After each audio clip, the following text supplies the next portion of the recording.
dag ætlum við að nýta flugu sem hefur lengi verið að finna í flugubóksum íslenskra silungsveiðimanna og fluga sem birtist meðal annars í bæklingum sem gefnir voru út hin ýmsu veiðisvæði á Íslandi, meðal annars Elliðavatnsbæklingnum og Þingvallabæklingnum.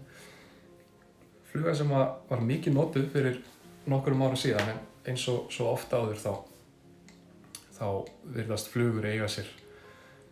Þær eru vinsælar og svo einhvern veginn hverfa þær á braut og það er minna að tala þær og þær birtast minna og minna í veiðibókum en eru oftast alveg jafn skæðar þrátt fyrir það.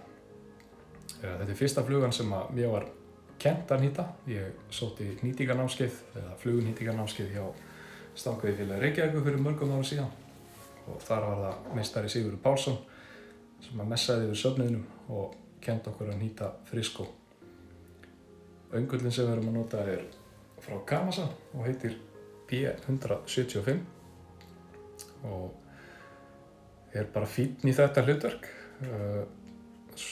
Leggurinn er svolítið þykkur og sem gerir að verkum að krókurinn sekkur eða flugan sekkur eilítið hraðar og sem er bara ágætt þegar við erum að nýta friskó. Hann má alveg fara örlítið undir yfirborðið en þá má nýta þessa flugu á ýmsa króka. Ég hef nýtt hana á P110 frá Kamasa sem er gröpper krókur. Ég hef nýtt hana á þurrflugukróka og það er í rauninni bara maður velur það bara sjálfur hvers konar krók maður vill nota í fluguna. Skiptir ekki höfuðmáli. Við notum, í þessu tilfelli er ég að nota ljósan þráð, einfaldlega vegna þess að ég átti ekki brúnan til og það var ágætt að geta bjargað sér með túspenna. Flott að eiga góðan túspenna í nokkrum litum, brúnan, ljósbrúnan, nokkra tóna af grænum, gulan, rauðan jafnvel, það bjargar manni oft og er hægt að nota túspenna í mörg verk þegar kemur að flugunýtingu. Upprunalega uppskriftin kallar líklega á koparvír. Hann var ekki til frekar en brúni þráðurinn, þannig að við björgum okkur með kopartinseli sem er bara ágætt í þessu tilfelli og lökkum yfir til að halda þessu öllu saman niðri.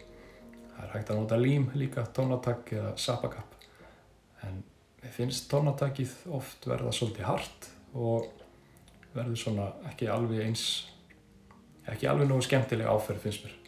Það er ágætt að nota tónatak þegar maður er að hnýta yfir tónatakið, það er að segja eins og vínilribb eða eitthvað þess háttar. En í þessu tilfelli er lakkið sennilega skásti, eða besti kosturinn. Næsta efni sem við notum er bíkokk, mikið notað og fjölhæft efni sem hægt er að nota í ýmislegt fleira heldur en að hnýta bíkokkinn hans Kolbeins. Nokkur vafningar, það er ágætt að hafa hlutföllin á búknum svona cirka 70-30, 30% af þóraxinu, það er að segja frambúkurinn er þórax og restin 70% er þá afturbúkurinn. Ágætt að setja 2-3 bragð á þráðinn þegar við erum að vinna með svona frambúk eða þessi vöf, bara svo að það fari ekki allt saman í köku. Það getur verið þreytandi. Við notum brúna hænu í skeggið á þessari flugu. Lengi vil nota ég hana og var svona átti í erfiðleikum stundum með að fá skeggið til þess að vera bara almennilegt, en eftir að ég uppgötaði það að nota hænu þá var þetta allt saman miklu auðveldara.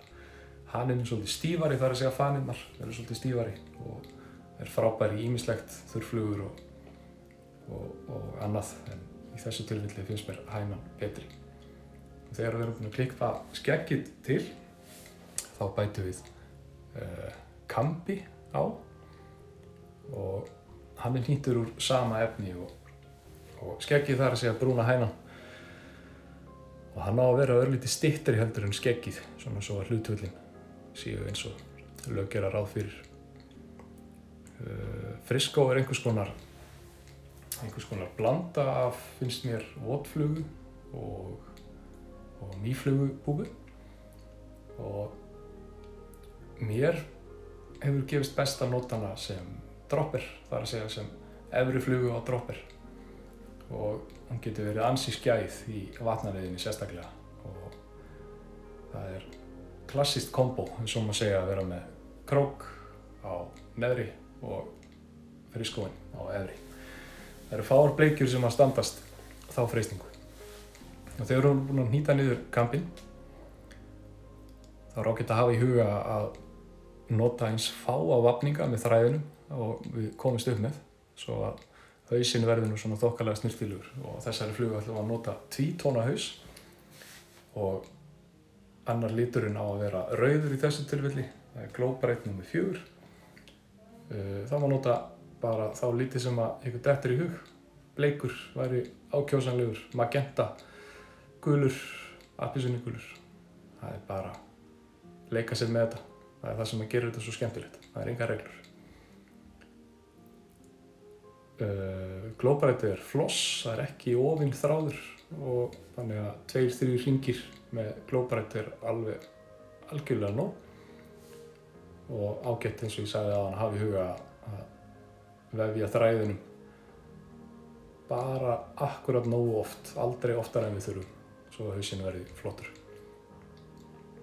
Nú er lítið annað eftir en að klára hausinn, og eins og ég sagði áðan, erum við ljósan þráð, þannig að ég nota túsinn aftur til að bjarga málun, til að hafa hinn helminginn af höfðinu, hausnum, í sama lit og búkurinn.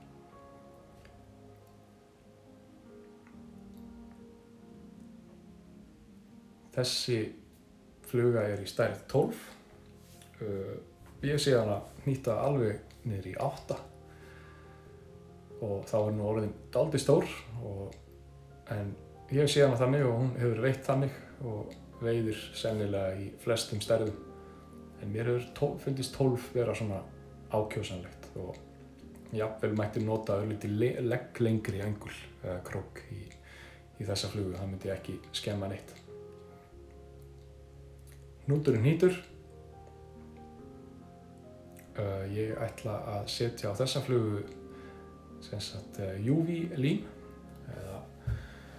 sem við herðum síðan með ljósi, og það er ágætt í þessari fínu vinnu. Það er hægt að fá þetta UV-lím í ýmsum þyktum, svo má segja. Allt frá því að vera jafn þunnt og lakkið, og alveg í það að vera bara hnausþykkt. Og í þessari fínu vinnu sem við erum að vinna í þessu tilfelli, gera haus á flugu, þá er þynnra efnið betra, finnst mér að minnsta kosti. Og það er hægt að, þegar við erum að gera búk á mýflugubúbur og annað slíkt, þá er þynnra efnið jafnan betra. Herðum síðan með ljósinu í nokkra sekúndur.